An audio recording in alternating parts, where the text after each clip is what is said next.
मुर्दाबाद मुर्दाबाद मुर्दाबाद गोपाल गुज्जर मुर्दाबाद मुर्दाबाद मुर्दाबाद गोपाल गुज्जर मुर्दाबाद मुर्दाबाद मुर्दाबाद। हरियाणा के गेस्ट टीचर एक बार फिर सड़कों पर अपनी मांगों को लेकर के उतर चुके हैं।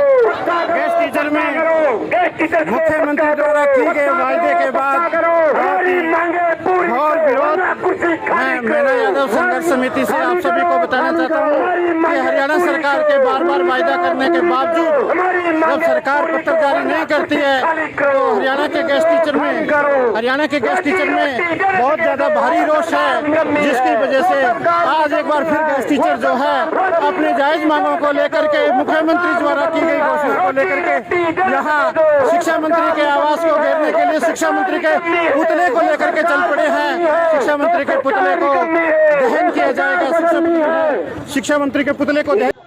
तो आप देख सकते हैं कि रात के वक्त जो है हरियाणा के शिक्षा मंत्री चौधरी कंवरपाल गुर्जर जो है प्रदर्शनकारी जो गेस्ट टीचर थे उनके बीच में यहां पर पहुंच चुके हैं। किस तरीके से उनकी बातों को सुनने के लिए हरियाणा के शिक्षा मंत्री चौधरी कंवरपाल गुर्जर जो हैं इस वक्त गेस्ट टीचरों का जो प्रदर्शन चल रहा था, काफी लंबे समय से जो है प्रदर्शन चल रहा था। इस वक्त की बड़ी अपडेट आपको बता दूं कि हरियाणा शिक्षा मंत्री चौधरी कंवरपाल गुर्जर जो है यहां पर गेस्ट टीचरों के बीच में जो है उनकी समस्याएं सुनने के लिए यहां पर पहुंच चुके हैं। आपको एक्सक्लूसिव तस्वीरें दिखा रहे हैं, ज्यादा इस खबर को शेयर करें। आपको बता दें कि कई 2 घंटों से जो है गेस्ट टीचरों का जो प्रदर्शन जो है सड़क के बीचों बीच लगातार था और इस वक्त जो है शिक्षा मंत्री यहां पर पहुंच चुके हैं उनकी बातें सुनने के लिए। क्या कुछ है गेस्ट टीचर क्या कुछ अपनी मांग रखेंगे, लाइव एक्सक्लूसिव तस्वीरें आप लोगों को इस खबर को शेयर करते रहिए। अच्छा, एक तो सर्विस रूल की उस दिन बात हुई थी, सर्विस रूल आपके बन गए और वो सीएम साहब के पास भिजवा दिए।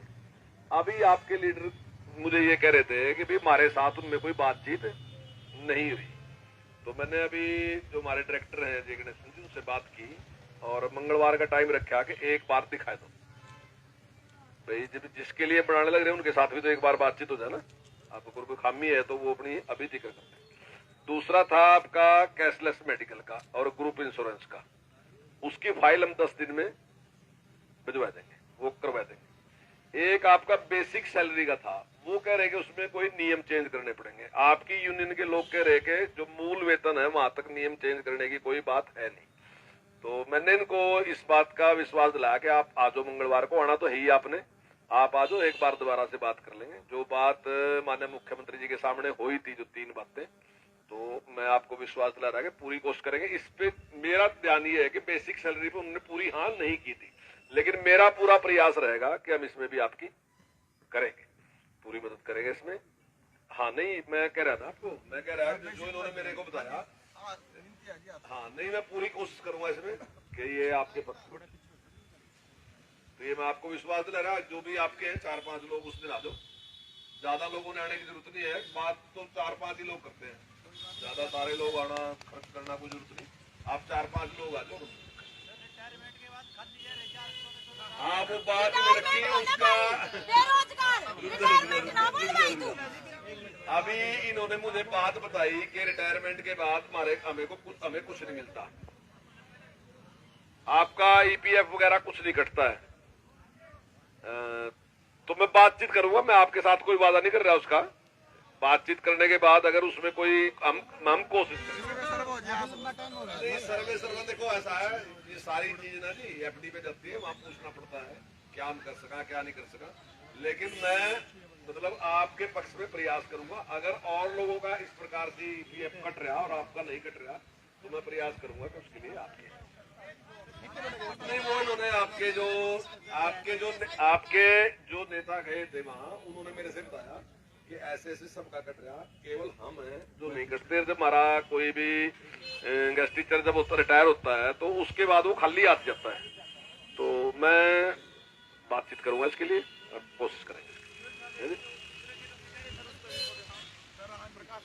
दूसरे जिलों में देखो मेरा शुरू से प्रयास रहा है कि आपको वापस भेजेगा, लेकिन कुछ नियम ऐसे थे उन्होंने कहा कि पहले हम बाकी ट्रांसफर कर दें, 2017 की ट्रांसफर है वो हम कर दे सारी, उसके बाद हम गेस्ट टीचर को भेज देंगे। जगह तो है खाली, लेकिन उसमें स्टे लग गया, उस वजह से रुक गया। अभी इनका कहना ये है कि जो खाली पोस्टें हैं हम उन पे कर सकते हैं, तो वो भी मंगलवार कोई बात करके ही आपको बताऊंगा कि उसमें अगर हम कर सकते हैं तो कर दें।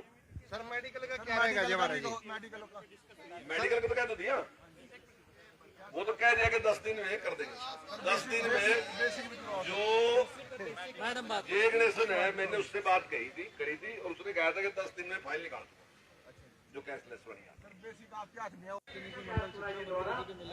आप लोग काफी टाइम से धरने पे भी यहाँ बैठे हैं और अभी शिक्षा मंत्री आपके बीच में आए थे, क्या बातचीत हुई, क्या आश्वासन मिला? आश्वासन तो सर भाजपा सरकार शुरू से हमें देती आ रही है।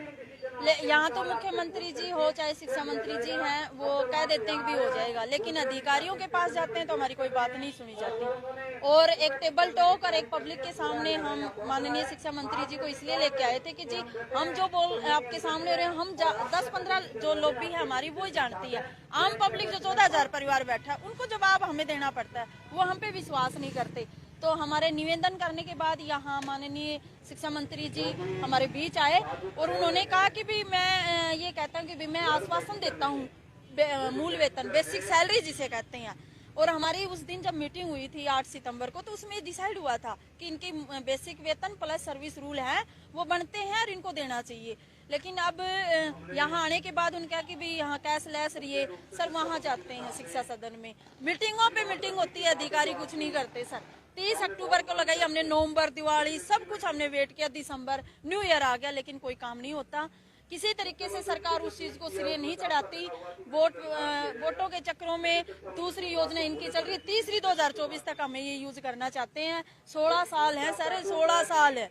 और ये कह रहे हैं ना रिटायरमेंट के बाद गेंदे के फूल होते हैं ना, उनकी माला मिलती है हमें, उनकी माला मिलती है। रिटायर होने वाले दिन टीचर आते नहीं गए स्कूल में, सारे कहते रिटायरमेंट में, तो बेरोजगार साइकिल पे आते हैं वो लोग, क्योंकि कैश इन हैंड हमारा कुछ नहीं कटता। जो सैलरी हमें मिलती है वो हम यूज कर लेते हैं। बेसिक जो सैलरी है, एक 16 साल के बाद एक रेगुलर अध्यापक 1.5 लाख के लगभग ले रहा है। कोई सहमति बनी आपकी? वो बोल के गए कि भी मंगलवार को आ जाओ। मुझे तो नहीं लगता कि सर इस तरीके से हमारा जो काम है वो हो जाएगा मंगलवार को। इतने तो मंगलवार हम पता नहीं सर, मैं छोटे से बच्चे को लेके पीछे अक्टूबर के लास्ट वीक में भी उनके पास रहे, नवंबर के लास्ट वीक में भी उनके पास रहे, दिसंबर में भी उनके पास गए हैं और लास्ट में हमें एक कदम उठाना पड़ा। इतनी जबरदस्त ठंड का मौसम है और सभी महिलाएं और सभी साथी अपने बच्चों के साथ इस रोड पे बैठे हैं। ये रोड पे बैठने का कोई शौक नहीं है, ये सरकार की जो गलत नीतियां जो वादा करती है झूठे, उनके लिए उनके शोषण की वजह से रोष है सारे 14,000 परिवारों में, इसलिए बैठे हैं हम। कोई ऐसा ये नहीं है कि भी चंडीगढ़ का शिक्षा सदन का हम चक्कर लगाते रहे हमें कुछ ना मिले। हम अपने धरने को वापस नहीं लेंगे, अभी निर्णय लेकर फिर करेंगे भी हम यहाँ से उठे या नहीं उठे, आगे की हमारी क्या रणनीति होगी वो हम बैठ के विचार विमर्श करके सारे साथियों से। ना जी बिल्कुल नहीं करेंगे शिक्षा सदन, अभी धरना नहीं समाप्त करोगे? ना जी बिल्कुल नहीं। तो आपके कहने पे तो यहाँ पे मंत्री जी आके आपको क्यों नहीं होगी? नहीं उठ या सारों साथियों से मिलके विचार विमर्श करेंगे। जगाधरी का कहीं और हो सकता है, हो सकता है हमें रोड खाली करना पड़े ताकि पब्लिक परेशान ना हो, लेकिन हम अपने धरने को नहीं छोड़ेंगे। ये कोई निश्चित स्थान पे हम जहाँ हमें उचित लगेगा, सही लगेगा, हम पब्लिक को परेशानी ना हो, हम अपना धरना जारी रखेंगे जब तक अधिकारी लेटर जारी नहीं होता। सर 1 नंबर की झूठी सरकार है। मैंने मुंडन करवाया था सर 18 फरवरी को और उस दिन मुख्यमंत्री की रथ यात्रा चल रही थी, ऐसे याद करके भी मैंने अतिथि अध्यापकों को समान काम समान वेतन दिया, आज तक हमें नहीं मिला है। ये झूठी सरकार है, हम इस पे विश्वास नहीं कर सकते।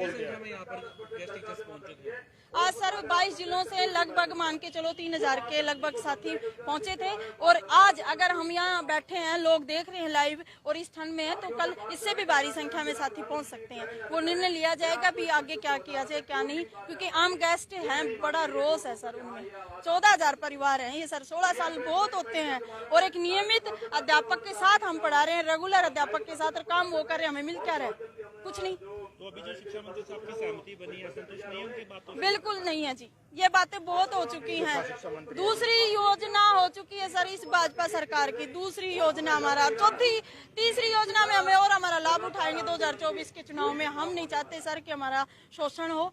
हर 2 महीने के बाद, हर 3 महीने के बाद, हर महीने के बाद हमारे साथी रिटायर हो रहे हैं। रिटायर नहीं सर, बेरोजगार। सर गेस्ट टीचर्स के बीच पहुंचे थे, क्या उनकी मांगे थी और सर क्या? अभी मैंने मुख्यमंत्री जी के साथ एक बैठक कराई थी और उसमें इनके सर्विस रूल बनाने के लिए और इनको कैशलेस मेडिकल भत्ता देने के लिए उसमें बात हुई थी। तो जो सर्विस रूल है वो हमने बना दिए इनके, और वो फाइल अभी मैंने डायरेक्टर साहब से बात की थी तो उन्होंने बताया कि सीएम साहब के पास पहुंच गई। जहाँ तक कैशलेस मेडिकल की बात है, ग्रुप इंश्योरेंस की बात है, तो वो उन्होंने कहा है कि 10 दिन में हम इसकी फाइल भेज देंगे। और बेसिक सैलरी की जो बात थी उसमें एक दुविधा थी कि हम कर सकते हैं नहीं कर सकते, इस प्रकार की बात थी। तो अभी जो इनके यूनियन के लीडर हैं वो ये कहते हैं कि बेसिक जो मूल वेतन है उसके बराबर दिया जा सकता है, कोई उसमें ऐसी है नहीं, कोई नियम चेंज करने की जरूरत नहीं। लेकिन जो अधिकारी हैं वो नियम चेंज करने की बात करें, तो मैंने मंगलवार को उनको बुलाया, अगर नियम चेंज करने की जरूरत नहीं है वहां तक हम कर सकते हैं तो हमारा प्रयास रहेगा कि हम कराएंगे।